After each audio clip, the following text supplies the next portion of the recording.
bienvenida a uno de los colaboradores de Sin Línea más pues fuertes, más duros en sus comentarios, al querido Rodrigo Guillot, estudiante de Relaciones Internacionales en la UNAM.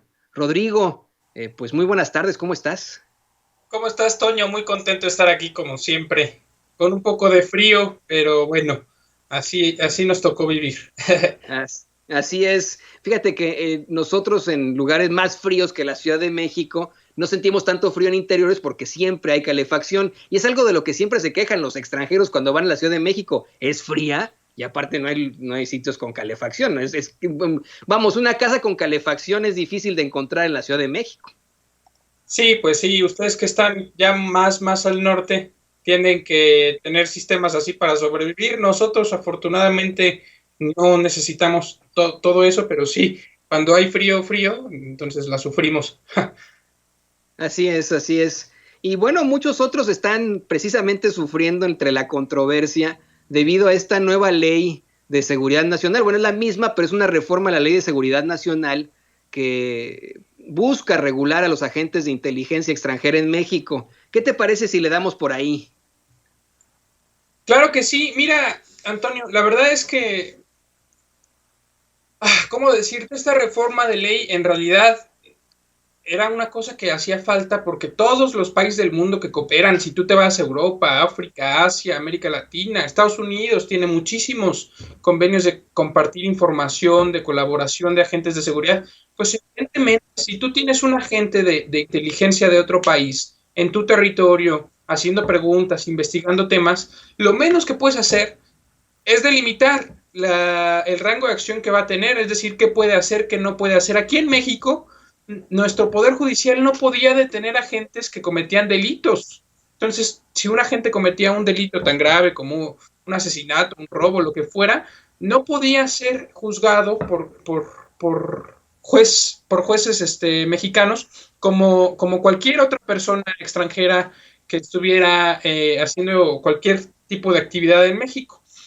Simplemente es eso, es darle un marco jurídico a la cooperación entre las agencias de seguridad de todos los países, pero especialmente nosotros hemos tenido cooperación pues con Estados Unidos, aunque a veces hay que decirlo, los términos en los que se daba la cooperación era más bien sumisión. Hay muchísimas anécdotas en esta mal llamada guerra contra el narcotráfico, que fue en realidad una campaña que lanzó Calderón para buscar algo de la legitimidad que no pudo obtener en las urnas. Bueno, durante esos tiempos hubieron muchísimas anécdotas en donde las fuerzas de seguridad se sometían a los caprichos de agentes de agencias como la CIA o como la DEA que operaban en territorio mexicano y que eran prácticamente quienes daban órdenes a las Fuerzas Armadas mexicanas y a las agencias de inteligencia mexicanas. Antes de elaborar esta ley, pues no había nadie que cuestionara lo que hicieran estos miembros de diferentes agencias. Gozaban de inmunidad judicial y ahora, pues lo que se busca es simplemente que tengan prohibido realizar o incluir a terceras personas al hacer detenciones, acciones tendientes a la privación de libertad, es decir, no pueden detener gente en el territorio mexicano si no tienen un permiso especial para la operación. No pueden, por supuesto, torturar gente, no pueden privar de libertad a la gente, no pueden llegar y allanar una propiedad privada o violar cualquier ley de la Constitución o las leyes aplicables a este tipo de operativos. No pueden poner en peligro la integridad física de ninguno de los miembros, agentes de estas agencias y de ningún ciudadano mexicano. Y solamente van a poder portar armas de fuego si la Secretaría de la Defensa Nacional les da un permiso especial. Imagínate, todas estas cosas no están reguladas. Oye, algo como que un agente extranjero no pueda secuestrar a un ciudadano mexicano no estaba regulado, o que pudieran portar armas libremente solo por ser agentes de alguna agencia estadounidense, pues era absurdo. Ahora, además de todas estas regulaciones, se está planteando que se cree un denominado grupo de coordinación operativa que va a ser parte del Poder Ejecutivo y que tiene que estar al tanto de todas las operaciones que hacen estas agencias de inteligencia extranjeras y de seguridad extranjeras para que no sea violada la soberanía y sean ejecutadas bajo el conocimiento y la aprobación del gobierno mexicano.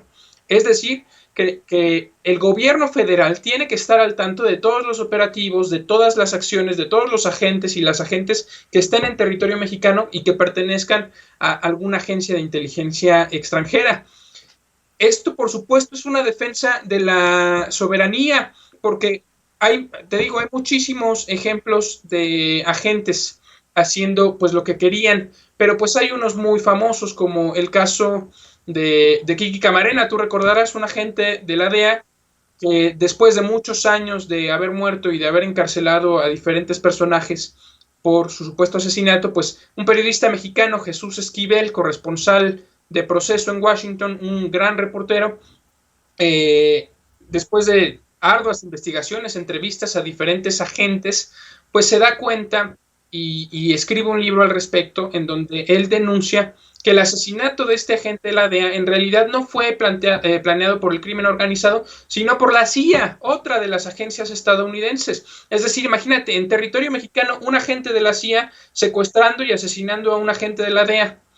¿Por qué sucedía esto? Porque la agencia de la CIA, según narra Jesús Esquivel, pues estaba triangulando operaciones con el crimen organizado colombiano y mexicano y con la Contra en Nicaragua, que fue un grupo terrorista de ultraderecha que buscaba desestabilizar a un gobierno como el de Nicaragua, del Frente Sandinista de Liberación Nacional. El Frente Sandinista de Liberación Nacional fue el grupo que sacó al dictador Anastasio Somoza, un crimen de lesa humanidad, que secuestraba, asesinaba, torturaba a opositores políticos y que instaló una dictadura como fueran las dictaduras en Argentina, en Brasil, en Chile, durante la implantación del modelo neoliberal. Bueno, la CIA, a cambio de que la CIA permitiera traficar drogas y otras cosas por la frontera, pasando desde Colombia por México hasta Estados Unidos, las ganancias que le tocaban a la CIA las reinvertía en comprar armas y traficarlas a estos grupos ultraterroristas en Nicaragua.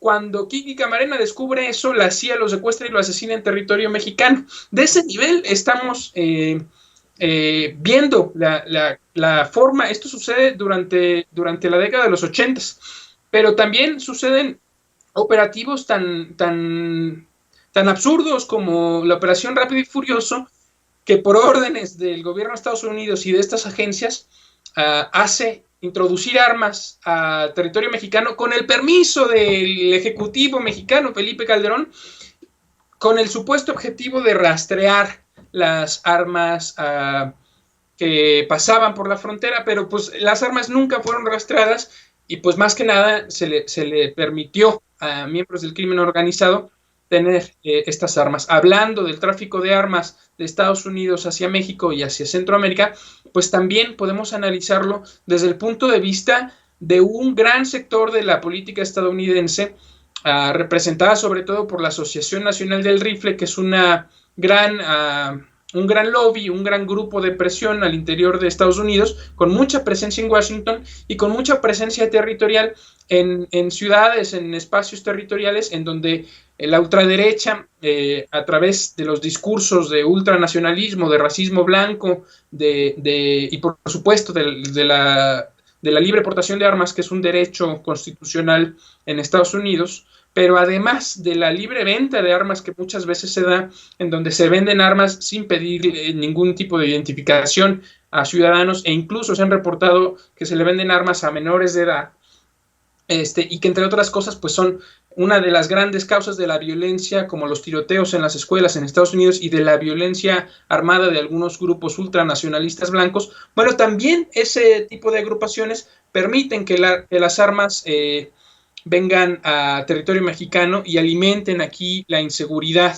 Y luego los cárteles mexicanos quieren ser denominados terroristas, porque tú sabes que cuando el gobierno de Estados Unidos cataloga como terrorista una organización, se toma desde su legislación interna toda una serie de permisos en donde se pasa la soberanía de los países, ya tú sabes por dónde, y entonces no tiene ninguna necesidad legal dentro de Estados Unidos de respetar la soberanía de los países. Entonces, claro, si te denominan terrorista a organizaciones que están en tu país, pues ellos pueden intervenir según su propia ley en tu país sin ningún requerimiento legal, que en otros casos sí se tendría que hacer. El Congreso tendría que aprobar cualquier acción de invasión territorial, pero si se denomina terroristas, no tiene que ser así.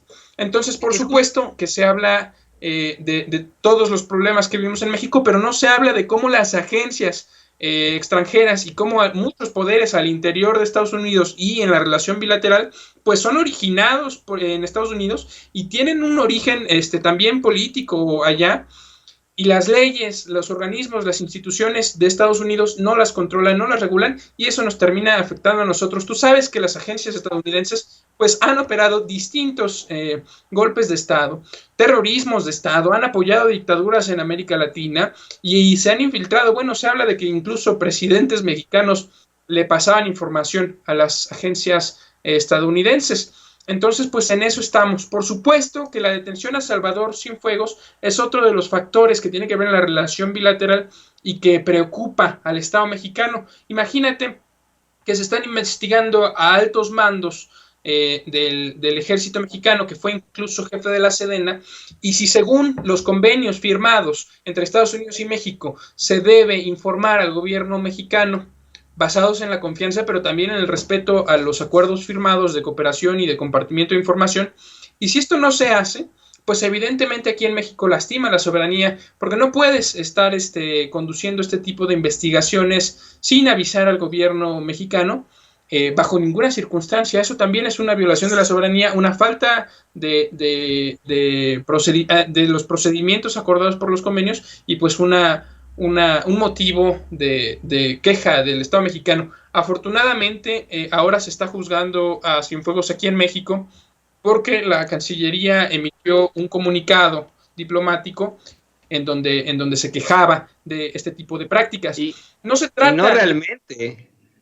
No realmente, no se le está juzgando del todo, estimado Rodrigo. La verdad es que se baja del avión, del avión que lo trasladaba desde Nueva York, del US Marshal, y en 27 minutos la Fiscalía General lo deja libre. Nada más lo revisan, le hacen una revisión médica, le notifican que es parte de una carpeta de investigación, y ni tanto que no lo están juzgando ni nada. Ahora bien, yo te quería hacer una pregunta aquí desde el terrorismo. Tenemos periodistas como Anabel Hernández que dicen que esta reforma es contraproducente en todo caso. Sí, en efecto, qué bueno que se regule a los agentes a los agentes extranjeros en México, y qué bueno que se pueda evitar este tipo de situaciones lamentables de operatividad de la CIA, como ha ocurrido en tantos países. Pero ¿no sería en todo caso un precedente para el gobierno de Estados Unidos de definitivamente denominar a los grupos del crimen organizado en México como grupos terroristas, al no tener ningún tipo de colaboración con el país en cuestión? No, mira, Antonio, sí hay colaboración, y no se trata de terminar con la colaboración, se trata de exigir que la colaboración sea entre dos países iguales, como deben ser los estados jurídicamente iguales ante la ley. No puedes cooperar con alguien que no coopera contigo, y lo que se está haciendo es regular la cooperación. Al contrario, la gente sensata en Estados Unidos entenderá pues que un país soberano no puede permitirse este tipo de atropellos y no puede permitirse la intervención de agencias o de agentes, porque no necesariamente es toda la agencia, pero si la agencia tiene agentes corruptos que están haciendo cosas indebidas aquí en México, pues el Estado mexicano necesita, como cualquier otro país, de mecanismos para regular este tipo de cosas y para actuar en consecuencia. No se trata de cancelar la cooperación. México y Estados Unidos son socios muy importantes, estratégicos, que no pueden dejar de cooperar, porque ni a Estados Unidos ni a México le conviene una crisis diplomática, ni económica, ni política en ninguno de los dos países. La relación bilateral nos hace dependientes el uno del otro hasta cierto punto, pero esa dependencia estratégicamente construida no puede significar la subordinación de la política de un país hacia el otro. No se va a terminar la cooperación y no va a sentar ningún precedente, porque todos los países del mundo tienen este tipo de regulaciones nacionales, y lo que está haciendo México es simplemente actualizarse Es decir, está corrigiendo lo que no se había corregido, los problemas que se habían dejado en la legislación mexicana, pero no está haciendo ninguna confrontación ni ningún amago con terminar la cooperación. Al contrario, yo creo que esto va a permitir que se participe en mejores condiciones y que ya con un marco regulatorio pues se puedan establecer las reglas del juego claramente. Sí habrá quien en Estados Unidos quiera utilizar como cualquier pretexto, quiera utilizar este otro para incendiar la retórica antimexicana, pero yo creo que ellos saben también que nuestra población allá de paisanos migrantes están muy conscientes de quiénes son estos grupos y de que no van a permitir ni adentro ni afuera que miembros de la clase política estadounidense quieran atacar a un gobierno que los está representando y que los está defendiendo, compañero. Así es muy importante que podamos analizar esa parte y es interesante lo que planteas, Rodrigo, como es que en todo caso no podría ser un precedente, pero bueno, solo el tiempo lo dirá. ¿Qué te parece que nos compartes tus redes sociales y a su vez, pues bueno, tus columnas ahí en Sin Línea, cómo la gente puede leerlas, cómo la gente puede buscarlas, querido Rodrigo Guillot?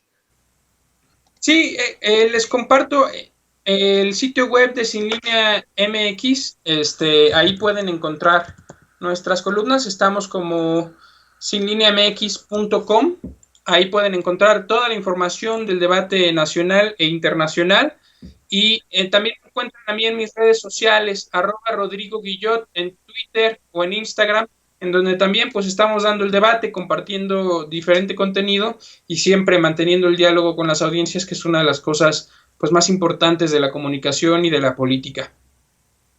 Muchísimas gracias, Rodrigo Guillot. Siempre es muy importante tener esta voz aquí en Sin Censura y pues estaremos más que pendientes para la próxima. Muchas gracias, Antonio, un placer. Un placer.